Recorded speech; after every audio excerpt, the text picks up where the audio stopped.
এই 100 ডেজ চ্যালেঞ্জে আজকের হলো ডে 60।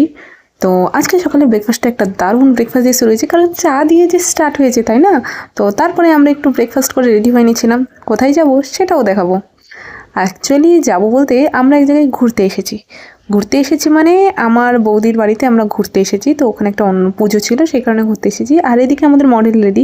আমাদের মডেল একদম সাজুগুজু করে একদম রেডি, একদম ফিটফাট আমাদের মডেল অল টাইম থাকে। আমাদের মডেল এখন চুপচাপ আছে, কারণ যেহেতু ওনার শ্যুট হচ্ছে না, সেই কারণে একটু তো চুপচাপ থাকতেই হবে। না হলে যে কান্না করলে চলবে না, না একটু তো চুপচাপ থাকতে হবে, দেখতে ভাল লাগবে না? নাহলে কিন্তু আমাদের মডেল খুব দুষ্টু, এমনিতে রাখা যায় না। তো মডেল একটু শান্ত ছিল। তো মডেলের কপালে যে কী আঁকা হয়েছে সেটা বুঝতে পারছি না। ঠিক আছে, যাই হোক না কেন, তারপরে আমরা চলে এলাম খেতে মানে একটু চিকেন রান্না হয়েছিল, তো আমাদেরকে একটু কষা কষা চিকেন দেওয়া হয়েছিলো। আমরা চিকেন খেয়ে বেরিয়ে পড়েছিলাম একটু ভ্রমণে মানে বাইরের প্রাকৃতিক পরিবেশ দেখতে।